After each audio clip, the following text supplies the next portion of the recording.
Good afternoon, everyone. This is David with Bolivar Live. Well, we've got some breaking news here on the Upper Texas Coast, Bolivar Peninsula, and I wanted to let everyone know because my phone's nonstop, my questions are nonstop when I'm somewhere, and so the big problem down here is not only is the power out, but Highway 87 is blocked by all these barricades that they put in.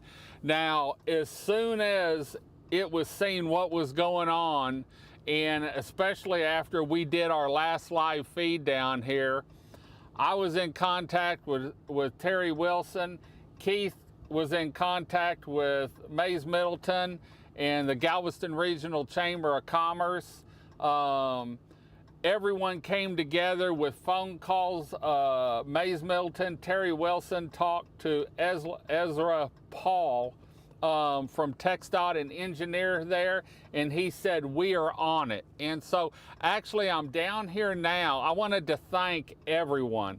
I want to thank Terry Wilson for right now. She's got a hole in her house from a tornado they had over on the west end, but she took time to make some phone calls for people on Bolivar. I want to thank Mays Middleton, which my understanding may be out of the country, but he took the time to make some calls to TxDOT for Bolivar Peninsula.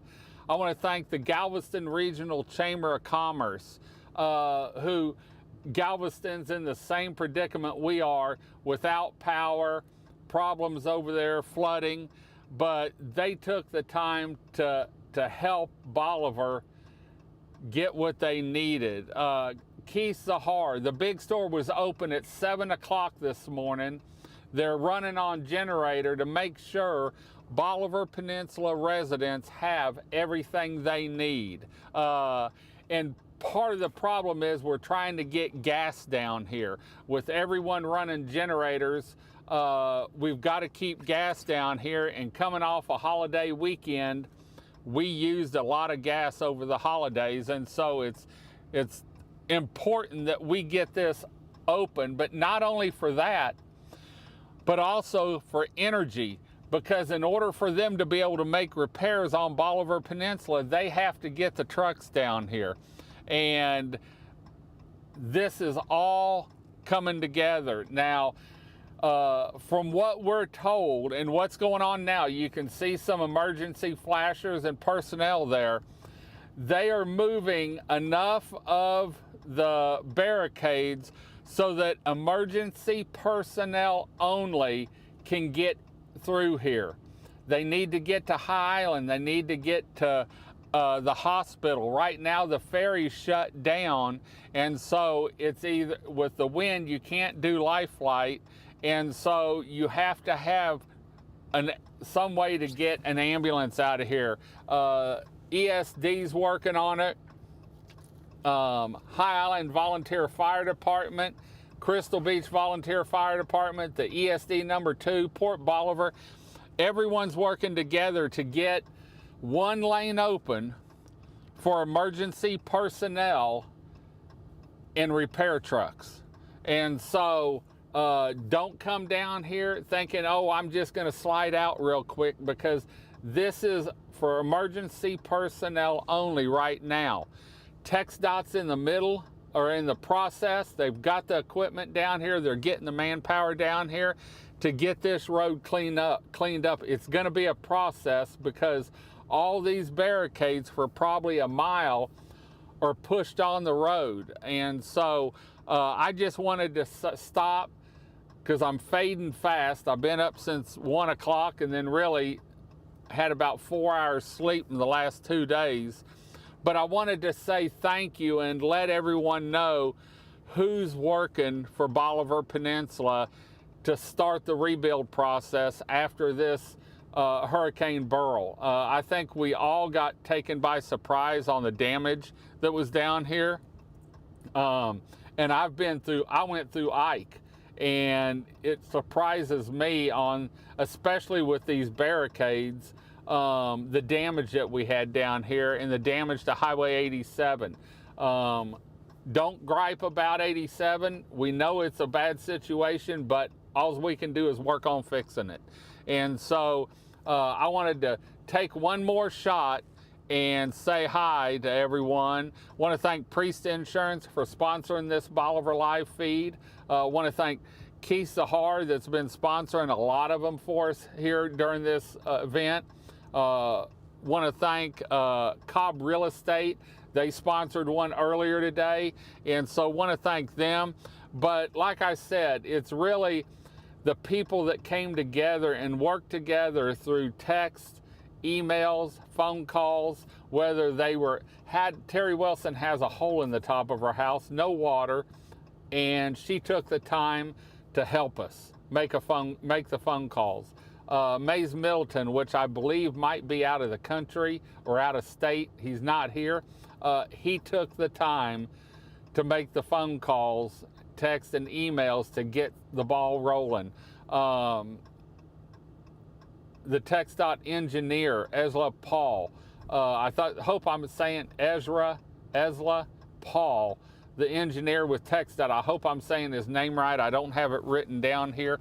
Let me see if I can pull it up, because he said, consider it taken care of. And so Ezra Paul, Eliza Paul, with TxDOT, a TxDOT PE with TxDOT. He's an engineer for TxDOT, Houston District engineer for TxDOT. He was on the phone returning emails and texts to help us get this taken care of. And so I want to thank Danny Perez that I've been in contact with throughout this event, and also Brandon Creighton. He's helped us. He's helping us. In fact, I just got a message that said he's trying to help us get additional resources.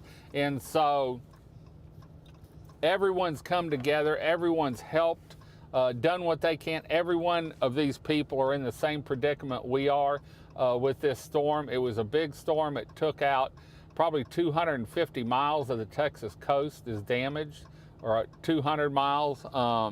Galveston, Freeport, Port Lavaca, Matagorda, Bay City, all that, even up into Katy, they've lost power. And I haven't really been around to where I can see how far up it's gone. But anyway, want to thank Stingery Restaurant for saying, David, if the linemen need food, you call me.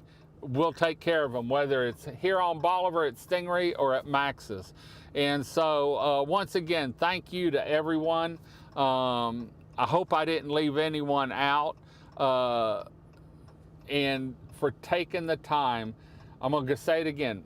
Terry Wilson, Mays Middleton, Brandon Creighton, additional resources, Keith Zahar, Galveston Regional Chamber of Commerce, Ezra Paul, PE, an engineer for TxDOT. Thank you to everyone for everything they've done and are doing to help us get emergency personnel on and off the peninsula so that the ambulances can run. I want to thank the ESD number 2, the Crystal Beach Fire Department, the Highland Volunteer Fire Department, the Port Bolivar Volunteer Fire Department through this event. Thank you to everyone. I want to thank the sheriffs, the constables, everyone. You know, this is a community event, and it's really come together to take care of Bolivar Peninsula. So anyway, hope the feed went through. And we didn't have too many stalls, but you can see the emergency people down there working to get this taken care of here on Bolivar Peninsula. So anyway, we will probably not be back anymore today. We may do one later on from the office, which doesn't have power. But we will be back bright and early tomorrow, letting you know what's happening here on Bolivar Peninsula. The big store is going to close at 4 o'clock today, and they will open at 7 o'clock tomorrow morning. So anyway, we're going to head on out. Hope you enjoyed the show. Hope the news made you as happy as it made me. Until next time, I'm David with Bolivar Live. Y'all have a great day, great week. Pray for everyone along the Texas coast affected by Hurricane Beryl. God bless and bye-bye.